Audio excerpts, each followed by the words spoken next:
भारत में वन संरक्षण अधिनियम निम्नलिखित में से किस वर्ष में अधिनियमित किया गया था? 1956, 1980, 1986, 2002। सही उत्तर है 1980।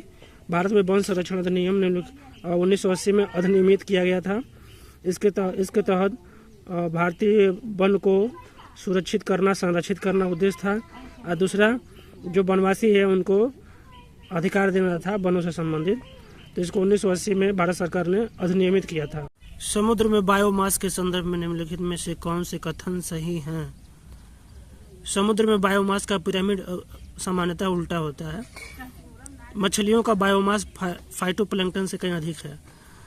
मछलियों की संख्या अधिक होती है ना समुद्र में, और ये फाइटोप्लैंक्टन की संख्या कम होती है, इसलिए इनका जैव भार जो है, बायोमास है, वो अधिक होता है। और उनका अधिक होता है क्या, इनका बायोमास। इसलिए चूँकि मछलियाँ उपभोक्ता हैं, कंज्यूमर हैं, फाइटोप्लैंक्टन प्रोड्यूसर हैं, तो फाइटोप्लैंक्टन कम मात्रा में होते हैं, जबकि मछलियाँ ऊपर की ओर होती हैं अधिक मात्रा में। जब अधिक मात्रा में होती है, उनका बायोमास भी अधिक होता है, इसलिए जो पिरामिड है उल्टा बनता है।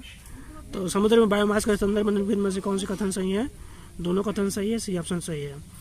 समुद्र जो महासागर होता है उसमें मछलियाँ अधिक होती हैं, और फाइटोप्लैंक्टन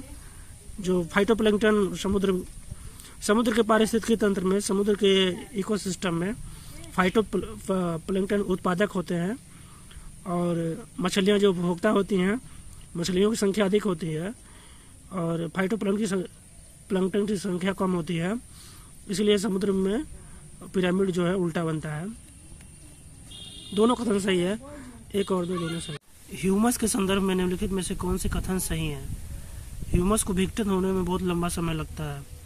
ह्यूमस सूक्ष्मजीवी क्रिया के प्रति अत्यधिक प्रतिरोधी होते हैं। दोनों कथन सही है, क्योंकि जो ह्यूमस होता है, जो पत्तों के अवशेषों और जीव जंतुओं का अवशेष बनता है, मिट्टी में भूरा रंग का या काला रंग का होता है, उसको विघटित होने यानी टूटने में बहुत लंबा समय लगता है। वो बहुत धीरे धीरे विघटित होते हैं। यह पौधों को, फसलों को पोषक तत्व प्रदान करते हैं। और दूसरा कथन है, यह सूक्ष्मजीवी क्रिया के प्रति अत्यधिक प्रतिरोधी हैं। दोनों कथन सही है, सी ऑप्शन सही हो जाएगा।